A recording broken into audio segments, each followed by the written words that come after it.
So good afternoon, everyone. For the duration of this talk, dear audience, I want you to imagine that you are the ocean. You are vast, beautiful, you are strong. You are home to around 70% of all life on Earth. You are mysterious. 91% of ocean species, your children, are still unknown to humanity.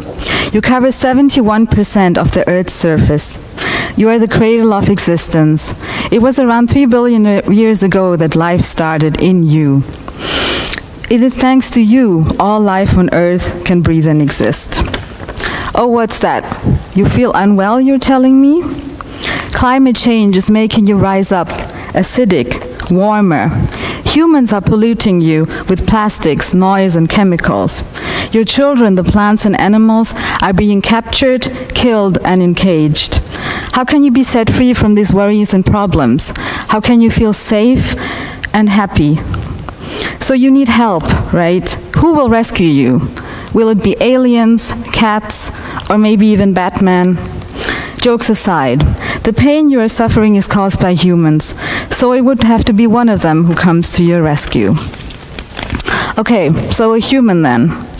Who would you like to be saved by? How would that person look? Does it even matter?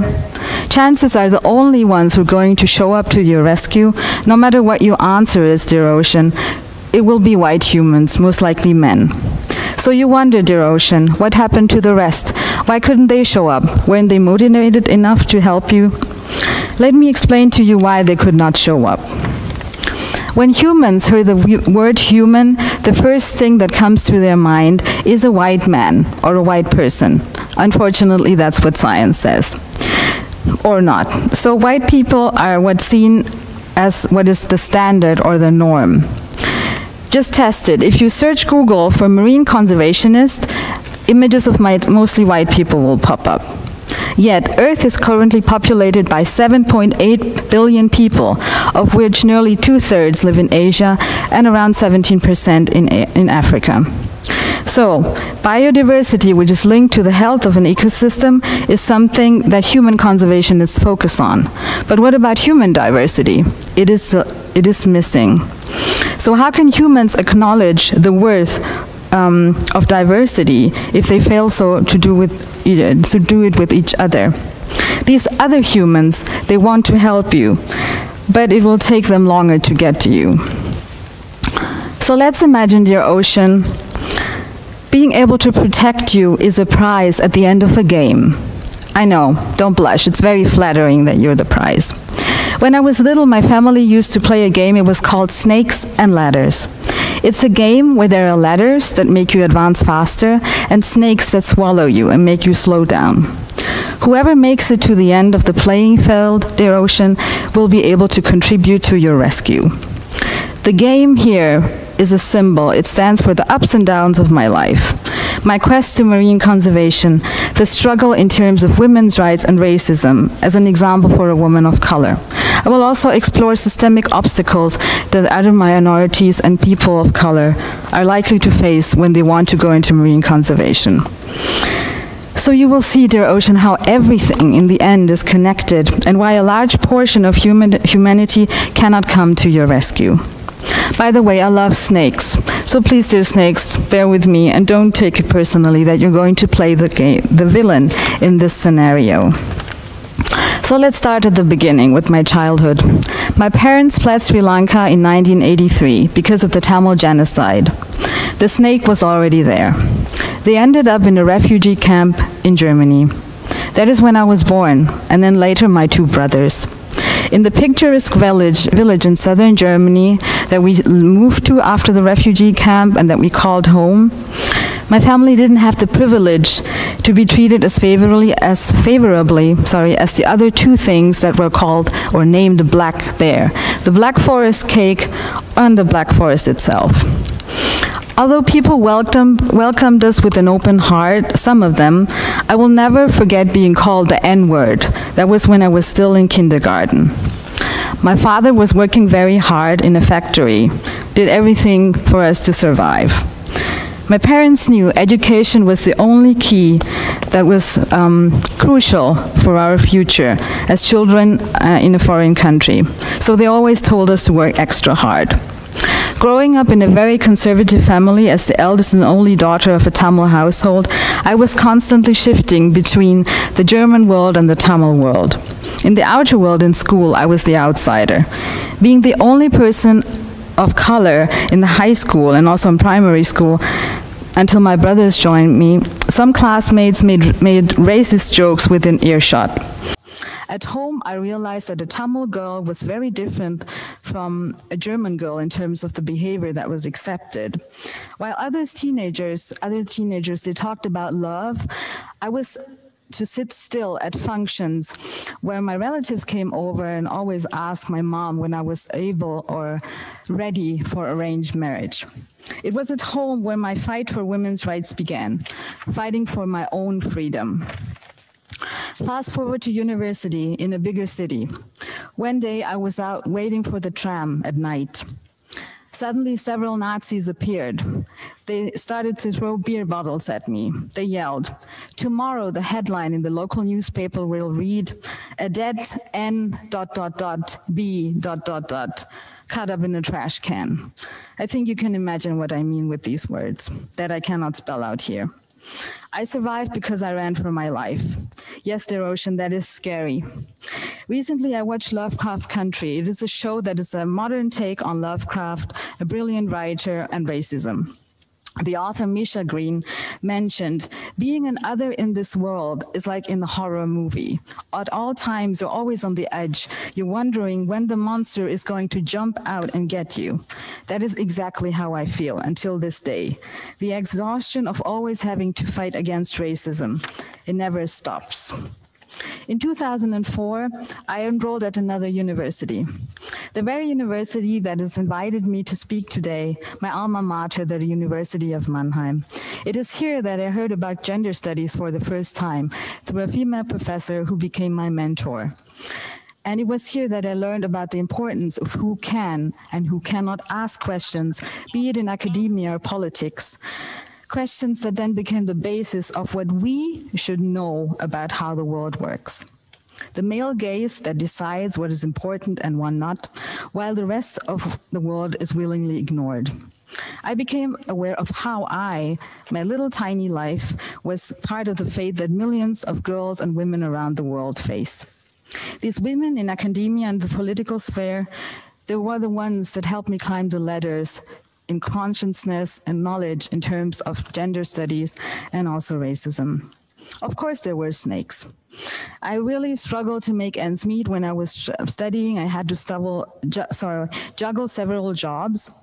I recall, it was not far from here, once I explained to a political science professor that I was not able to make the daily group work sessions in the evening.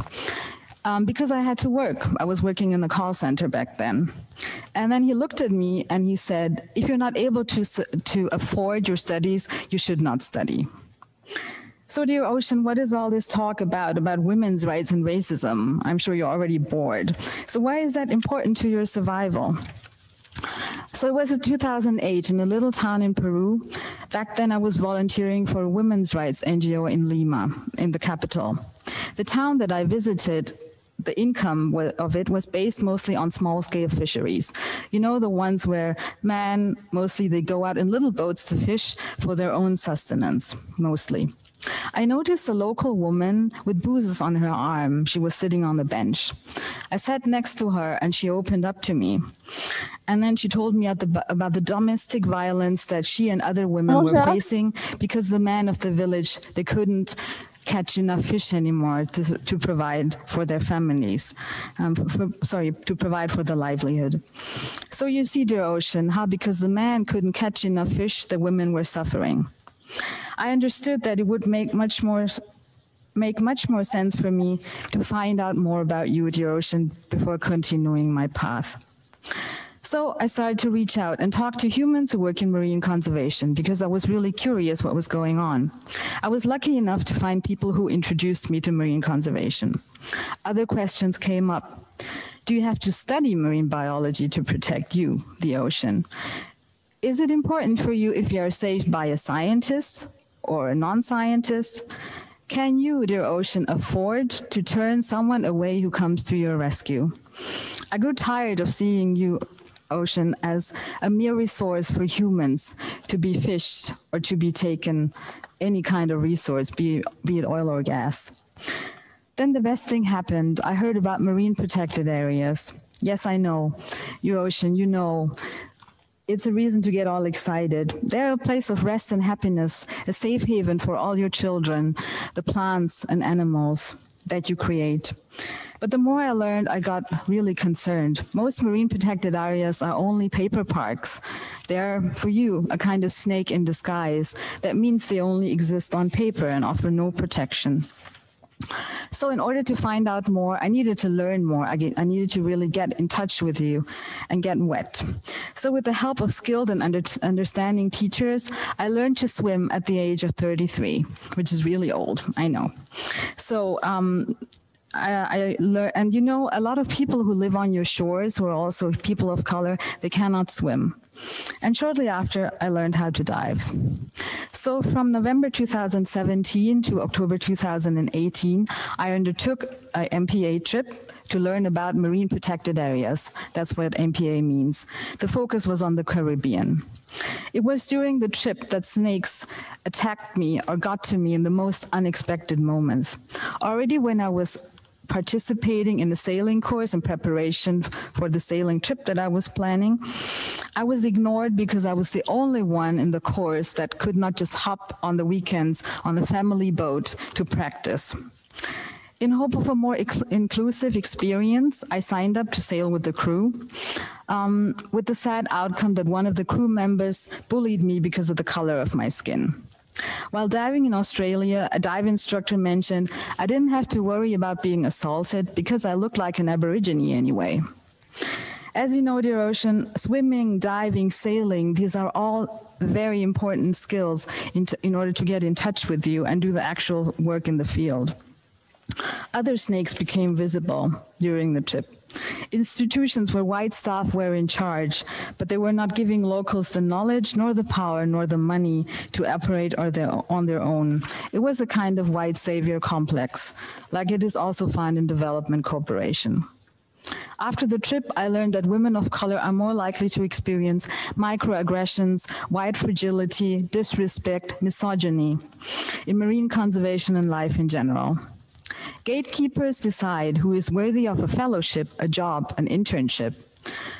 You know, like me, often women of color are the first ones in their family to study or the first ones in their family to pursue a career, be it in marine conservation or in general. A mentor can be a ladder and a very good help to overcome the hurdles, the snakes. So imagine, even if somebody from a university gets access to a university spot, how can they afford the unpaid internships, all the volunteer opportunities? Free labor is a huge issue in marine conservation. To the next step, moving on from the internships, the jobs are advertised and accepted only through established networks. When I was back in Germany, I sat down with a coach to prepare for a job interview. She opened the NGO website and then she laughed. You don't stand a chance to get hired there. Look, all the superiors, they only hired someone who looks like their younger self, and it was true. So the man with brown hair and glasses, the white man, hired another man with brown hair and glasses, and the blonde lady hired another blonde lady. So imagine somebody from a minority actually gets hired. Congratulations, you would say, Ocean, right? Because it's a good thing, or not? So it depends on which position that person ends up with, how much influence and power they will have. Are they a glorified intern? Are they a member of the board? Are they a member of the senior staff?